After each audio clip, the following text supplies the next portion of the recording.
Olá, meus queridos, tudo bem com vocês? Pastor José Francisco de volta hoje ao Silva, se vocês desejarem, amém?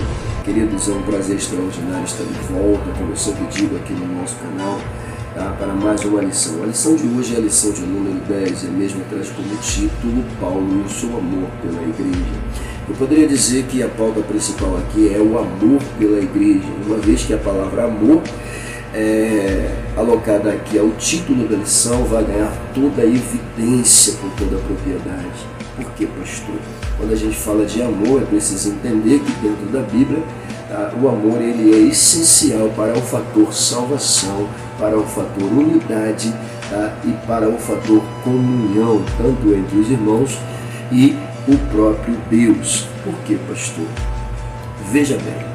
Quando a gente vai dentro das alusivas gregas buscar algumas informações para pautar e evidenciar o amor, nós encontramos pelo menos 4 descrições. A primeira delas é o amor ágape, amor este que vem de Deus, é amor profundo, é amor incalculável, como por exemplo nós temos aqui em João 3,16 uma definição mais ou menos de como é esse amor. O mesmo registra dizendo que Deus amou o mundo de tal maneira. Essa tal maneira aqui por si só remete-nos ao sentido de que não pode ser calculado, medido por nenhuma instrumentalidade humana. Não tem jeito, não dá para calcular. Ele é profundo, ele é extremamente gigantesco. Não dá para medir a sua altura, nem a sua profundidade, nem a sua extensão. É o amor de Deus, ok? Bom, a segunda alusão que nós encontramos dentro das expressivas gregas para amor é o amor filo, tá? E deixa eu te dizer aqui logo de cara, esse amor não tem nada a ver com o amor sexual entre pessoas, tá bom? Porque parece que as pessoas querem utilizar-se disso para dizer que o amor de Davi com Jonatas, era um amor que levava para esse lado da sexualidade, do homo, nada disso. A expressão filo aqui, com toda a propriedade, refere-se ao amor fraternal, era o amor dos dois, amor de amigo. Amor literalmente que faz com que uma pessoa que não tem nenhum parentesco ou sanguíneo contigo se torne um amigo muito mais achegado que um irmão. Então esse é o amor fraterno, tem nada a ver com o homo aqui, ok? Pois bem, a terceira definição é o amor eros. Esse daqui requer um certo cuidado, um trato na utilização. Por quê, pastor? Eros, por exemplo, na mitologia grega é considerado o deus do amor. Quando o mesmo é alocado aos romanos, ele é chamado de Cupido, o deus do amor. Veja bem, na mitologia grega, quando Afrodite queria castigar um deus ou mesmo os seres humanos, ela utilizava-se da figura de Eros para colocar no coração de quem ela quisesse um amor insano, uma paixão cega, fazendo com que aquela pessoa se apaixonasse loucamente pela outra. Veja bem, poderia ser como benefício ou poderia ser como castigo, dependendo da bondade dela e do momento dela. Se ela tivesse com raiva, querido, então sai de baixo, tá bom? Mas enfim, por que devemos ter cuidado? Porque esse amor aqui ele é utilizado literalmente para representar o amor entre um homem e uma mulher. Claro que quando a gente fala do amor eros entre um homem e uma mulher, a gente vai falar de sexualidade, não tem jeito. É um amor que puxa para essa realidade, para essa área.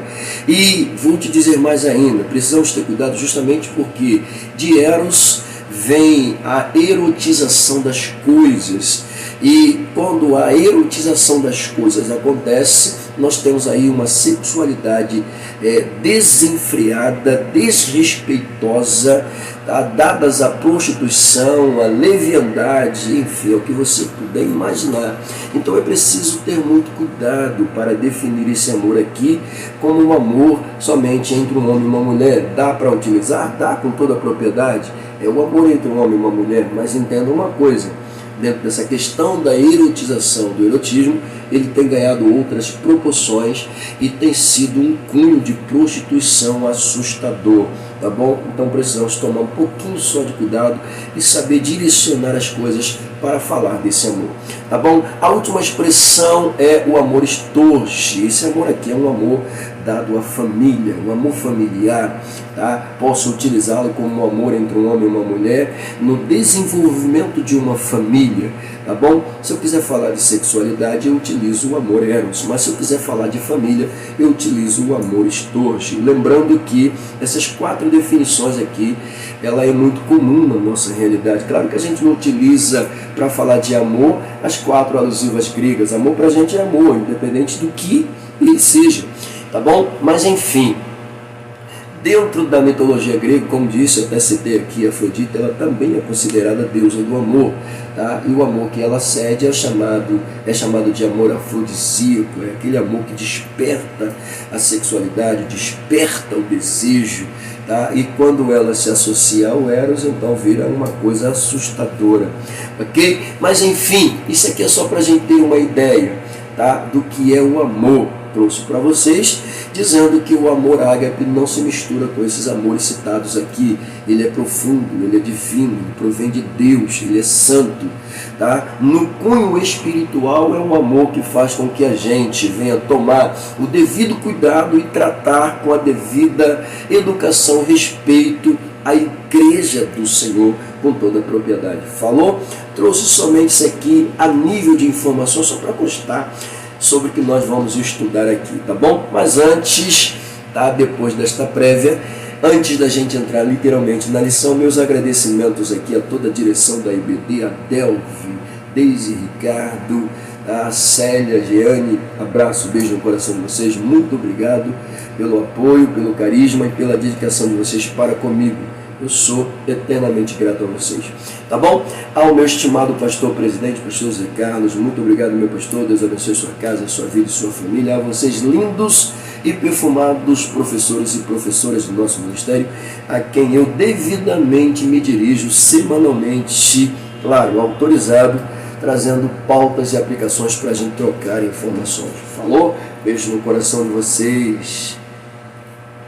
Claro, também não posso deixar de agradecer aqui aos nossos amigos que nos acompanham aqui nos canais Pastor J. Silva, canal EBD Adelvi principalmente, tá bom? Fiquem à vontade para entrar aqui no nosso canal, conhecer o nosso trabalho. Pastor, eu quero ter mais informações sobre a Adelvi, então busca lá no canal oficial da Adelvi. Lá você tem palestras, palavras, ensinamento, louvores, uma enxurrada de informações assustadoras.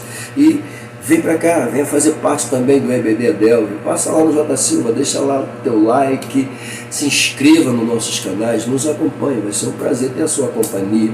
Sua companhia nos fortalece com toda a propriedade, mas quem fortalece o canal é aquilo que, se você puder deixar, eu agradeço seu like. Falou? Então, um beijo no coração de todos, extensivo à minha família, tá? E a todos aqueles que fazem parte do meu convívio. Beijo ao coração de vocês e vamos para a lição. Lição de número 10, como eu disse, lição essa que traz como título Paulo e o seu amor pela igreja. A evidência está pautada aqui na primeira carta de Paulo aos Coríntios, capítulo de número 5, versículo de número 14, parte A, tá? Dando sentido ao nosso textuário da seguinte maneira: porque o amor de Cristo nos constrange, coisa linda demais. A verdade prática, o autor coloca ali dizendo que o amor cristão não é um sentimento egoísta, mas o sacrifício dos próprios desejos para o bem dos outros. O amor cristão, tá? O amor do cristão não deve ser um amor egoísta, deve ser um amor sacrificial. Como que é isso? Um amor que zela pelo bem comum e benefício dos outros com toda a propriedade. Mas vamos lá para a nossa leitura diária. Vamos lá? Vamos lá. Bom, de segunda a sábado, dentro das referências alocadas pelo autor, a gente observa com toda clareza as descrições. A primeira delas aqui, o amor pela igreja como o amor de pai para com o filho. Olha só, o amor pela igreja como amor de pai para filho. Como que é isso, pastor? Dá uma olhada aqui com calma. Olha só, o amor de Paulo pela igreja, tá? Assemelha-se ao amor de pai para com o filho. É isso. Segunda, o amor e sua relação com a fé. Vamos lá. O amor cristão é íntimo com a fé. O amor cristão é íntimo com a fé. Coisa linda isso aqui, né? Bom, terceira, a fé no Senhor e o amor ao próximo. Olha lá. A fé no Senhor é o amor ao próximo. Esse amor aqui, ele é extensivo ao ponto de dizer para mim, tá, que por meio da fé é Ele quem nos faz amar o próximo com toda a propriedade. Lindo demais. Vamos lá. A quarta, o amor é o cumprimento da lei. Coisa linda demais. Foi descrito com toda a propriedade pelo próprio Paulo, tá, como cumprimento da lei, literalmente. Foi declarado e visto como... Foi declarado e visto com Desculpa, calma aí. Não, volta. Preciso falar isso aqui com calma. Vamos lá. A fé, o amor e a esperança para a igreja. Olha só. A fé, o amor e a esperança. Quando a gente pega a base bíblica, a primeira carta de Paulo aos Coríntios, capítulo 13, versículo 13, a gente vê que ali a alusão do versículo 1 ao 13 vai estar falando sobre o amor. Tá? Algumas traduções literalmente vai substituir o termo amor por caridade, lembrando que caridade, tá, é o amor em ação, é o amor em evidência, é o amor trabalhando, é o amor se mostrando literalmente compassivo, tá, benevolente e misericordioso. É isso. Então caridade é o amor em ação, tá bom? Mas vamos lá. Quando vemos tudo isso, claro que a leitura ela é linda, né? O contexto é lindo. Mas no final, no versículo 13, o autor registra dizendo: pois permanecem a fé, a esperança e o amor. Mas o maior de todos eles é o amor. Por quê? Sem amor não tem esperança. O amor, ele motiva a fé. O amor, ele dá essência e evidência à fé. O amor faz você acreditar. O amor faz você se entregar literalmente. Por isso que é importante a gente observar isso com muita clareza, porque amor, fé e esperança formam o tripé, era isso que eu queria dizer, formam o tripé da conduta cristã com toda a propriedade. Pegou? Maravilha, coisa linda. Por quê, pastor? Olha só, eu preciso de fé? Claro que eu preciso de fé. Eu preciso ter esperança? Claro que eu preciso ter esperança. Eu preciso de amor? Sim, eu preciso de amor. Porque é o amor quem vai fazer com que eu continue acreditando, com que eu continue crendo, com que eu continue esperando a volta do Senhor Jesus. É simples assim. Coisa linda, né? Bom, então, com toda a propriedade, essas três expressões que formam o tripé da igreja, tá? Dentro da última apresentação do autor, fé, amor e esperança, ou fé, esperança e amor, uma vez que o amor é o maior de todos, a gente passa a ver a última descrição do autor da seguinte maneira: por isso, a certeza desse amor nos faz viver e perseverar em alegria. Como assim perseverar em alegria? Claro, ninguém persevera, tá, sentindo dor, sentindo desconforto. Por quê, pastor? A primeira impressão e a primeira oportunidade que se tem é largar de mão, tá? Então, devemos esperar, devemos acreditar que a volta do Senhor Jesus promove literalmente isso nas nossas vidas: alegria, esperança e fé. Pegou? Então deixa eu sair daí, vamos para a nossa leitura bíblica em classe. A mesma se encontra na primeira carta de Paulo aos Coríntios, capítulo de número 1, versículos de número 1 a 10. E dentro da mesma nós encontramos um Paulo preocupado, orando pela igreja, fazendo menção literalmente disto, dizendo, tá, que a igreja estava imbuída nas suas orações, tanto dele quanto de Silvano e quanto de Timóteo. Então ele declara com toda a propriedade, tá? Lembrando-nos de vós em nossas orações. Então nós temos aqui um Paulo preocupado orando pela igreja, motivando a mesma a continuar firme e acreditando, tá? E principalmente confiando que a mesma foi eleita literalmente pelo próprio Deus. Ou seja, tudo isso que Paulo está fazendo com toda a propriedade é uma forma de motivar, de incentivar e de fazer com que a igreja permanecesse fixa e coesa na esperança do Cristo com toda a propriedade. Falou? Tá? Se quiserem continuar, fiquem à vontade, mas eu vou para os objetivos. Bom, o geral, devemos compreender o amor pela igreja, ok? Com toda a propriedade. O cunho da lição é justamente esse, fazer-nos compreender o amor de Cristo pela igreja, ou como é o amor que nós líderes devemos ter para com a igreja com uma certa propriedade. Por quê, pastor? Quando a gente chega nos específicos, a primeira coisa é destacar o amor de Paulo pela igreja. Veja. A segunda, relacionar o amor com a fé na igreja. Tá? Qual a relação do amor com a fé? Eu acho que eu já até falei aqui, né? Bom, elencar as 3 virtudes na igreja de Tessalônica. Quais são as 3 virtudes? Fé, esperança e amor. Ele coloca aqui fé, amor e esperança. Tá? Devemos apenas conscientizar que na leitura vai nos colocar em evidência dizendo: pois permanecem, pois, a fé, a esperança e o amor. Ok? Isso aqui não altera a ordem, independente de estar fé, amor e esperança, ou que tivesse amor, fé e esperança. Isso aqui não altera em nada. Pelo contrário, o amor vai ser sempre maior e vai estar sempre em evidência. Vai ser sempre o responsável por manter intacta a esperança e fazer com que a fé continue seu foco, sempre visualizando. Tá? Ainda que a fé venha a faltar, ainda que a esperança venha a estar quase capengando, o amor está lá gritando: aí, acorda, tá? Desperta. É hora de continuar acreditando, é hora de continuar esperando. Tá bom? Então é muito importante isso aqui. Vamos lá. No Interagindo com o Professor, nós encontramos as suas alusões, ele dizendo que é encantador, né? Eu diria realmente é impactante, tá? E motivador ver o amor de Paulo pela igreja. Por quê, pastor?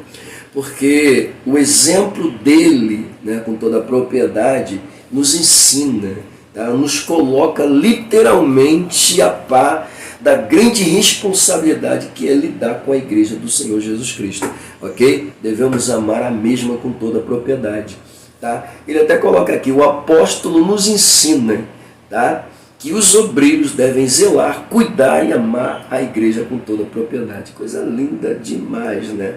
A vida e o ministério do apóstolo Paulo mostram isso com toda a evidência.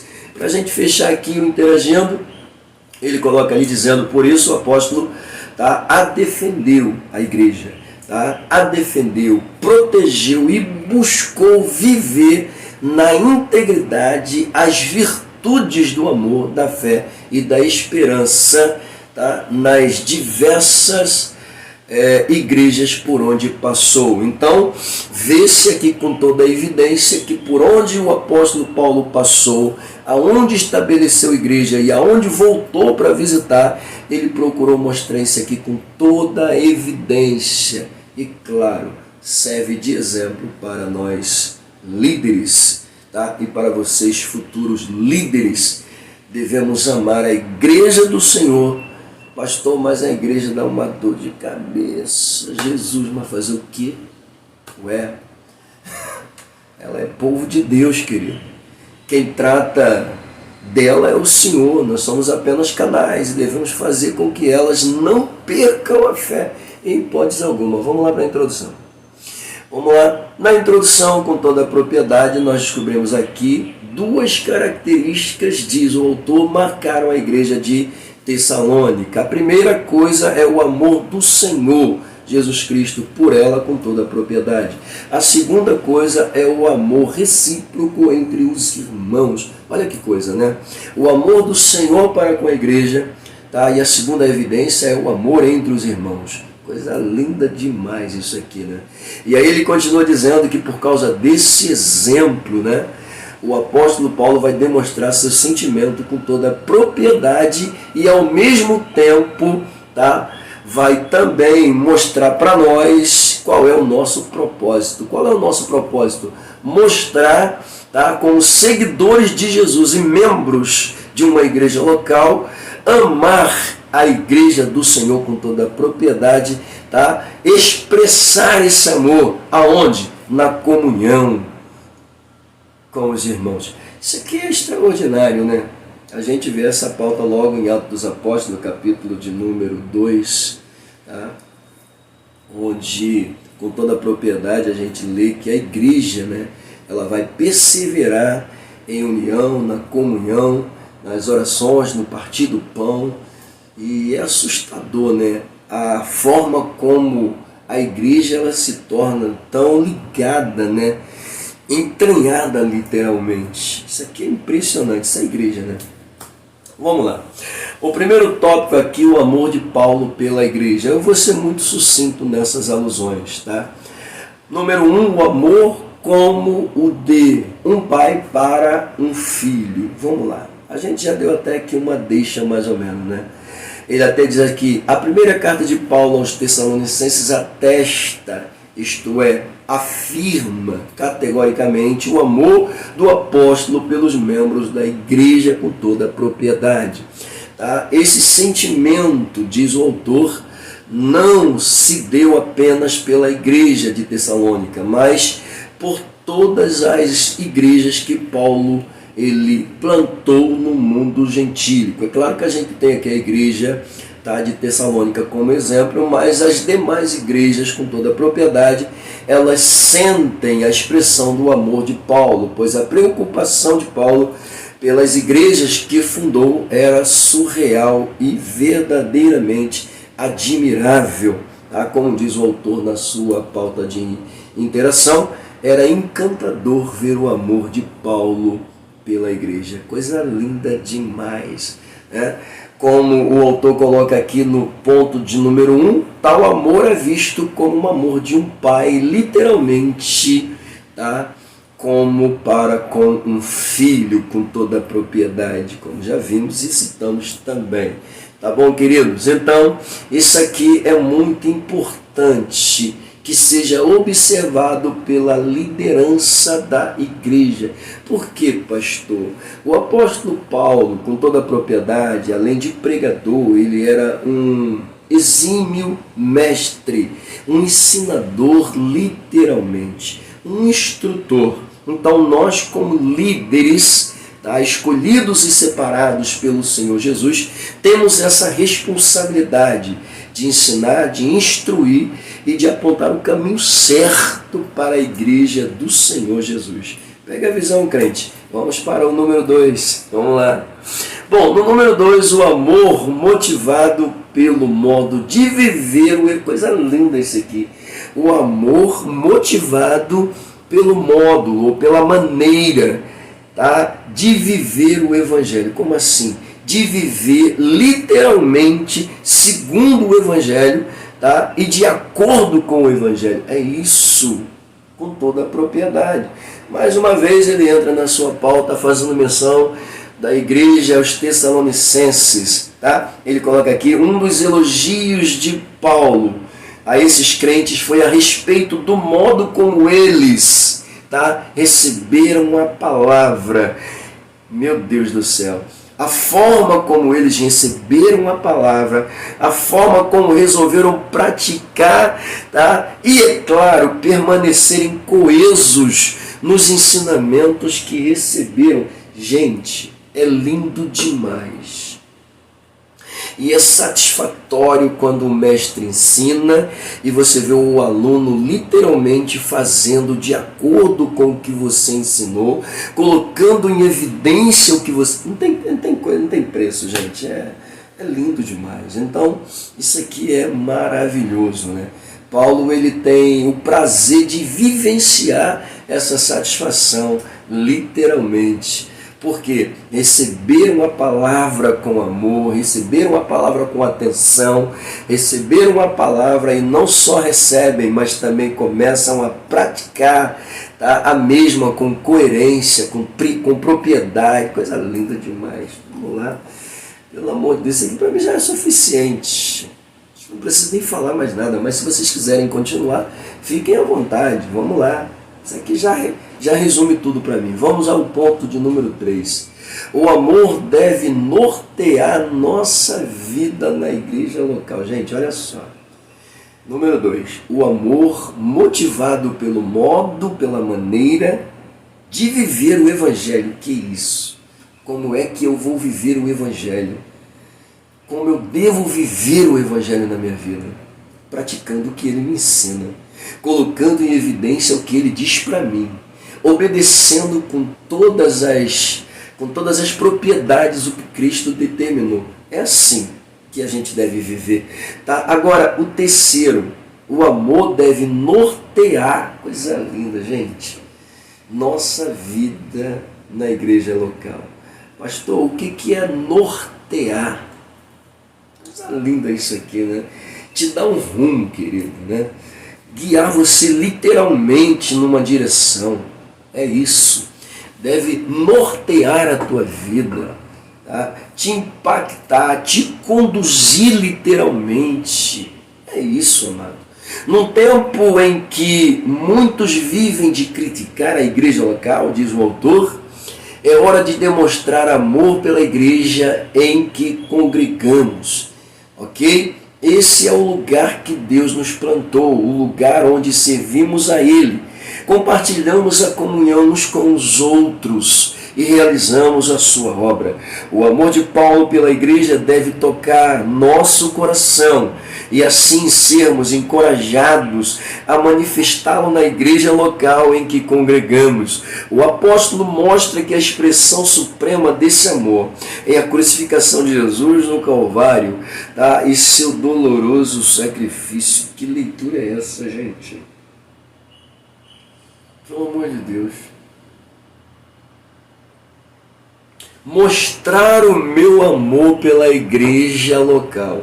Igreja que eu congrego. Meu Deus do céu. Por que eu tenho que mostrar o amor pela igreja que eu congrego? Porque foi lá onde Deus nos colocou. Ele diz, nos plantou. Foi lá onde Deus te colocou, querido. Pelo amor de Deus. Lugar onde você serve a Ele, lugar onde você adora a Ele, lugar onde você vive para Ele, ou pelo menos deveria viver. Que isso? Ele continua, lugar onde nós compartilhamos. Estamos vivendo a onda do compartilhamento via Facebook, Instagram, né? Via redes sociais, tudo é compartilhar. Compartilhe, compartilhe, compartilhe. Dentro da Bíblia, Jesus é o primeiro a compartilhar o seu amor, a sua vontade. Deus é o primeiro a compartilhar a sua vontade, tá? Com toda a propriedade. O Espírito Santo compartilha com você o seu poder, a sua essência, a sua graça, a sua misericórdia. Deus compartilha com você o seu favor incomensurável, o seu amor incalculável. Jesus compartilha com você a sua graça. Jesus compartilha conosco a sua salvação. Jesus compartilha conosco. Então, querido, vamos compartilhar também com os nossos irmãos. Não estou falando de história, não estou falando de status, não estou falando de nada disso, não. Estou falando de Bíblia. Vamos compartilhar uns com os outros uma comunhão verdadeira, uma comunhão pautada, centrada no amor, na vontade, na direção de Deus. É isso. Vamos lá para o tópico de número 2, senão eu fico aqui. O amor e fé. Coisa linda, né? Amor e fé na igreja. Amor e fé na igreja, gente. Claro que a gente sabe, né, que a igreja ela é movida justamente por essas duas realidades, né? Qual, pastor? Amor e fé. Claro que a igreja é motivada por isso. Claro que a igreja vive por isso. Tá? Uma das pautas deixadas com toda a propriedade pelo Cristo foi isso. Amai uns aos outros, disse ele com toda a propriedade. Claro, amar uns aos outros É porque ele veio e amou e mostrou como é que devemos amar uns aos outros. Ok? Ponto de número 1, amor, uma das palavras proeminentes nas cartas de Paulo. Olha o que ele diz aqui. Uma das palavras proeminentes, uma das palavras evidentes, uma das palavras que possui uma evidência, uma clareza, uma larga expansão dentro das cartas paulinas, é o amor. Por isso aqui eu começo a entender com toda a propriedade o porquê desse título.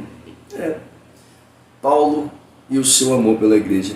Ok? Bom, no ensino de Paulo, Deus manifestou o seu amor salvífico por meio de seu Filho, Jesus Cristo.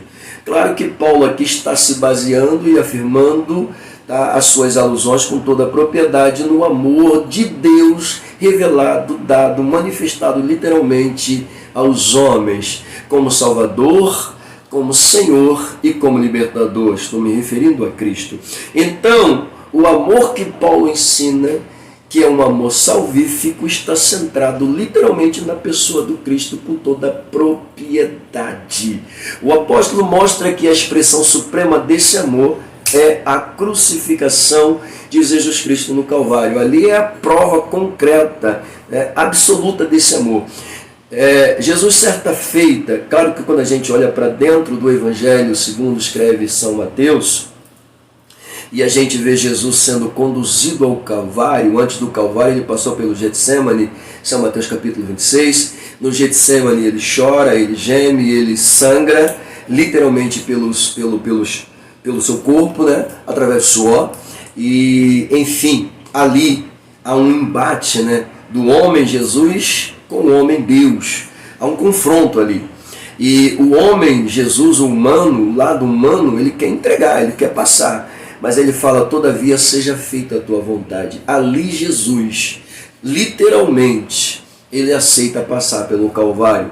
Então, automaticamente, aqui só para a gente ter como noção, foi da vontade de Deus moê-lo, foi da vontade de Deus levá-lo para o Calvário. Mas João escreve em uma de suas epístolas, com toda a propriedade, que foi da vontade dele, foi do consentimento dele, aceitar passar por aquilo ali. Ele poderia dizer, eu não quero, não merecem, mas ele aceitou. Então foi da vontade do Cristo. Então, com toda a propriedade, o Cristo é o amor de Deus, porque lemos, e eu cito mais uma vez João 3,16, Deus amando o mundo de tal maneira, dando quem? Jesus Cristo, para que todo aquele que nele crê não viesse a perecer, mas que passasse a ter a vida eterna. Lindo demais, pelo amor de Deus. Cristo morreu por nós, diz ele aqui, ainda pecadores. Paulo mostra isso para a gente, está escrito Romanos 5,8. Entretanto, é preciso que o ser humano responda a esse amor. Olha só, como é que eu respondo esse amor para Jesus? Entregando a minha vida para Ele, reconhecendo que o seu sacrifício, literalmente, ele não foi em vão para comigo. Ok? Vamos lá. Meu Deus, a pauta está boa. Vamos lá para o número 2. O negócio vai ficando assim, vai crescendo. Vamos lá. A fé e o amor nos ensinam. Desculpa. A fé e o amor no ensino. No ensino. Vai devagar. Se empolga não. A fé e o amor no ensino de Paulo. Então vamos lá. Vamos lá. O apóstolo nos diz que o amor é a fonte da justiça de Deus imputada ao pecador. Olha que coisa, Olha o que ele diz aqui. O amor de Deus é a fonte da justiça imputada ao pecador. Olha só. Direcionada ao pecador. Tem como alvo o pecador. Que isso? Gênesis 3,15, gosto muito. Que isso? O que está escrito? Da semente da mulher haverá de nascer um. É o próprio Deus que está declarando. Aquilo ali com toda a propriedade demonstra o quê? Com toda a clareza de fato, o amor de Deus pela sua criação. Lindo demais. Que isso? Ok?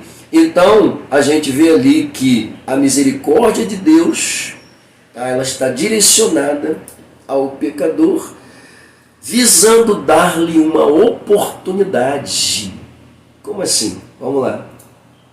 Imputada ao pecador, concedida pela graça por meio da fé. Assim diz ele, fé e amor é uma correlação inigualável. Coisa linda demais, né?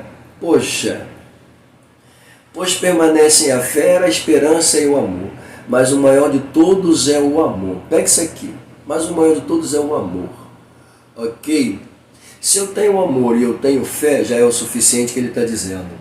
Por quê? Quando eu tenho amor e eu tenho fé, automaticamente a esperança já surge aí com toda a propriedade. Porque quem ama sabe esperar, quem ama é paciente, quem ama sente literalmente, mas está disposto a perdoar. Meu Deus do céu, que isso? Coisa linda, né? Vamos lá. Bom, queridos, deixa eu ir aqui para o número 3. A dimensão prática do amor na igreja.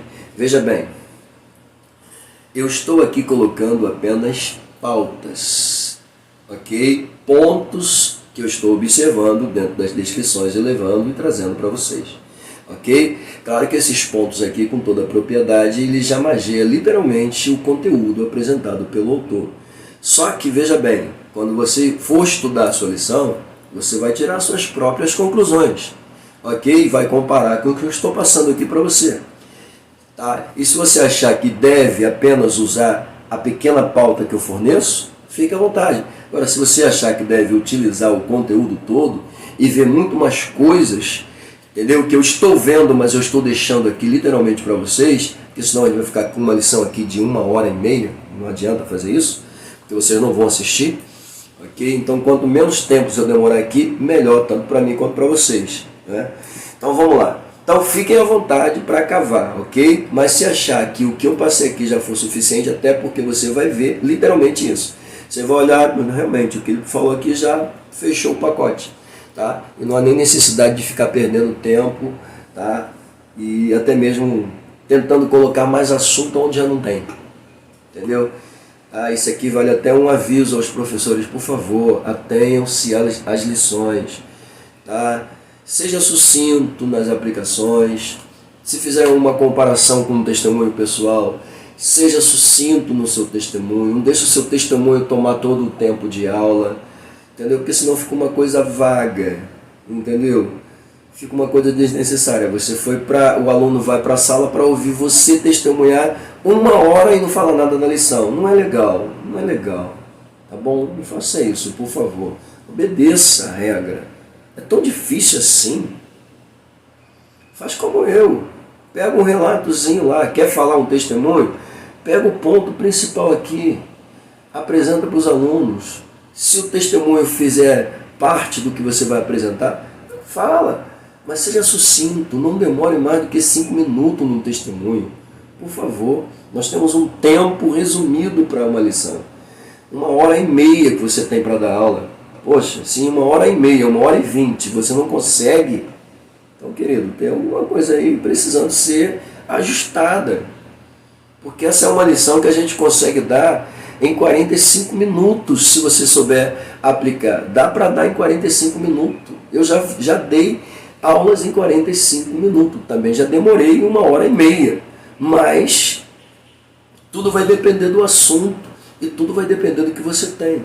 Pegou? Vamos lá. Número 3, a dimensão prática do amor na igreja.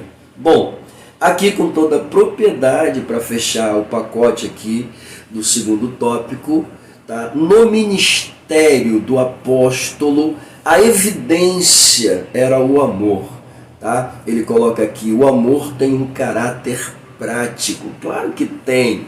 E Paulo mostra isso através da sua preocupação quando resolve, na sua segunda viagem missionária, visitar as igrejas por onde havia passado e estabelecido. Tanto é que na terceira viagem ele já não está mais com Barnabé justamente por conta disso. Porque Barnabé ele pensava que tinha que continuar pregando independente de estar voltando. Tá? E Paulo não. Paulo ele quer continuar pregando, mas ele quer visitar. Não está errado, está certo. É preocupação de pastor, é preocupação de líder. Por isso que a gente diferencia aqui, né, as chamadas ministeriais. Existem os evangelistas e existem os missionários. Ok? Há uma diferença entre os dois. Parece que não, mas há. Qual é o papel do evangelista? Ele sai fundando igreja, estabelecendo, pregando, tá? Mas qual é a função do missionário? O missionário ele tem uma visão específica, determinada para um determinado local, ok? O papel dele é diferente um pouco do evangelista, mas por quê? Porque ele é centrado naquilo ali, ele tem aquilo ali como objetivo, e o missionário ele vai ser escalado e direcionado por Deus para cumprir a missão em um determinado lugar. Quanto à visão do evangelista, ela é uma visão de ampliação, tá? De dominação do terreno e de pregação do evangelho. É uma diferença mínima, mas tem uma diferença com toda a propriedade. Falou? Então vamos lá. Então é importante colocar em evidência, tá, que o nosso ministério, a nossa chamada deve ter essa preocupação.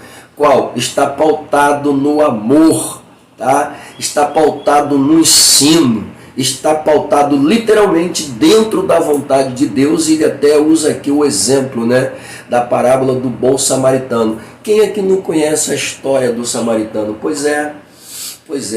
Passou um levita, né? Passou um sacerdote, passou um levita e ignoraram lá o elemento. Mas o samaritano dá uma lição literalmente. E Jesus usa isso como exemplo. Coisa linda demais, né?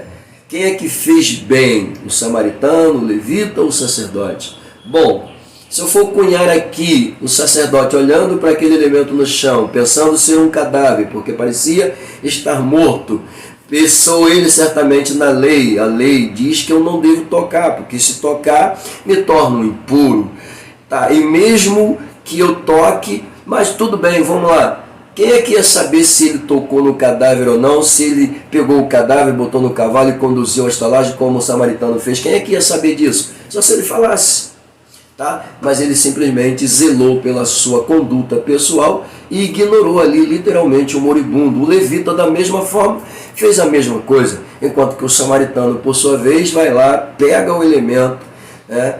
Nos dá uma lição maravilhosa. O elemento está lá no chão, ele agacha, pega o elemento, coloca na sua jumenta e leva para a estalagem. Meu Deus do céu, o que é isso? Isso aqui é amor, isso aqui é a essência de cristianismo. É isso que Jesus quer que realmente exista nos nossos corações. Tá? Nós como pregoeiros, como servos da graça, devemos ter isto como exemplo e como modelo. Bom, deixa eu aqui. Meu Deus, vamos lá. Tópico de número 3. As 3 virtudes na igreja de Tessalônica: fé, amor e esperança. Lindo, né? Vamos lá. Bom, o primeiro ponto, as 3 virtudes teologais. Olha que coisa. As 3 virtudes teologais. Vamos lá. Fé, amor e esperança. Por que 3 virtudes teologais, ou por que 3 virtudes associadas a uma teologia própria? Vamos lá. Quando a gente fala de fé, a gente fala do firme fundamento. Quando a gente fala de amor, a gente fala daquilo que provém de Deus. Não falo dos amores que eu citei aqui no início, mas eu falo do amor que vem de Deus. Tá? Amor profundo, amor incalculável. Quando eu falo de esperança, é aquilo que eu acredito e eu espero, crendo que vai acontecer. Veja bem, o autor diz assim: veja o que o apóstolo diz em sua oração: lembrando-nos sem cessar da obra da vossa fé, do trabalho, do amor e da paciência, da esperança em nosso Senhor Jesus Cristo, diante de nosso Deus e Pai. Isso aqui é uma declaração de Paulo. Olha o que ele está dizendo: lembrando-nos. Qual é o meu papel como líder que tem um amor pela igreja, independente de onde eu venha estar? Olha o que ele diz aqui: lembrando-nos sem cessar da obra da vossa fé. Ou seja, independente do lugar aonde eu venha estar, perto ou longe, eu devo lembrar da fé dos meus irmãos e orar pela vida dos meus irmãos, principalmente os congregados da igreja que pertenço com toda a propriedade. Tá? Independente de onde eu venha estar, eu devo lembrar dos meus irmãos, orar pelos meus irmãos, apresentar os meus irmãos ao Senhor, tá? Testemunhar da fé dos meus irmãos. Coisa linda demais isso aqui, gente. Pelo amor de Deus. Olha a segunda expressão que ele coloca aqui. Aos Coríntios, Paulo escreveu: agora, pois, permanecem a fé, a esperança e o amor, como eu disse para vocês. Tá? E estes três, mas o maior destes é o amor. Falei isso aqui com tanta propriedade, né? 3 virtudes que formam uma tríade, como eu disse, o tripé da conduta do cristão. Aí ele coloca aqui uma tríade especial nos ensinos de Paulo, tá? Que é a fé, a esperança e o amor, ou a fé, o amor e a esperança, como ele diz aqui com toda a propriedade, mas eu já disse aqui para vocês, né? Formam o tripé da conduta do cristão, literalmente. O cristão tem que ter fé, cristão tem que ter esperança, cristão tem que ter amor. Não tem jeito. Não tem jeito, querido. Crente sem fé não é crente. Crente sem esperança, meu filho, está perdendo tempo, está virando religioso. Tá? Então, crie fé, tá? Coloque em evidência a esperança, tá? E sejam praticantes do amor. Vamos lá. Subtópico de número 2, ou número 2, a virtude da fé. Vamos lá. Virtude, o que é virtude, querido? Vamos lá. Virtude da fé. Bom, quando a gente lê Hebreus capítulo 11, versículos de número 1, depois versículo 6, e por fim, uma relação de heróis que é apresentado ali, tá? Concernente à sua conduta, ao papel que desenvolveu em relação à fé. Ele começa dizendo que a fé é o firme fundamento das coisas que não se veem, mas a convicção daquilo que se espera. Enfim, isso é fé. Eu não vejo, mas eu acredito. Não tem nada, mas eu sei que vai acontecer. Coisa linda demais. Tá? E sem fé é impossível agradar a Deus. Então, querido, a fé é fundamental na vida do cristão. Tá? Ele coloca aqui com toda a propriedade que a virtude da fé, tá? Neste caso aqui, é chamar a existência aquilo que não existe como se existindo estivesse. O que é isso? A fé entra no campo sobrenatural e toca na dimensão de Deus com toda a propriedade, fazendo literalmente com que você acredita, com que você crê, venha a acontecer. Então isso aqui é virtude. Virtude é qualidade, virtude é poder, virtude é essência. Então a fé, ela tem poder, ela tem essência, ela tem qualidade. Tá? Se eu fosse alocar aqui a palavra virtude nas originais, tá? Associadas a dunamis ou dinamis, automaticamente traduzidos aí como poder em ação, tá? Há quem diga que dunamis dá nome a dinamite, explosivo, poderoso, enfim, que seja. O fato é, quando eu falo de virtude da fé, eu falo daquilo que é poder na fé, daquilo que é literalmente essência na fé. Ok? Vamos lá, número 2, virtude da fé. E número 3, para a gente fechar aqui, a virtude do amor. Vamos lá. O amor possui virtude. Já disse o que é virtude, né? Virtude é o que realmente mostra o poder em ação. Então o amor, ele é poderoso com toda a propriedade. Pode ter certeza, tá? Vamos lá. Por que o amor é poderoso? A Bíblia diz que Deus amou o mundo. A Bíblia diz que Jesus se entregou por amor. Tá? Paulo foi motivado, moldado, transformado pelo amor. O líder deve ser moldado pelo amor. A igreja deve ser motivada pelo amor. O amor é poder dentro da igreja. O amor é virtude dentro da igreja. O amor faz a diferença dentro da igreja com toda a propriedade. Tá? Ele coloca aqui em 1 Tessalonicenses 1:3, o apóstolo fala do trabalho do amor. Tá? Vamos lá. Ora, o que podemos entender por isso? Pergunta o autor. Aí ele diz: havia um senso coletivo nos Tessalonicenses de que os seguidores de Jesus deveriam trabalhar motivados pelo amor ao nosso Senhor. Coisa linda. O trabalho do amor era algo muito concreto. Meu Deus do céu. Em Tessalônica não existia doutrina destituída de amor. Estamos diante de uma igreja doutrinária, de uma igreja doutrinária e cheia de amor prático. Coisa linda isso, né? Pelo amor de Deus. Forte isso aqui. Trabalhar motivado pelo amor. Fazer a obra motivado pelo amor.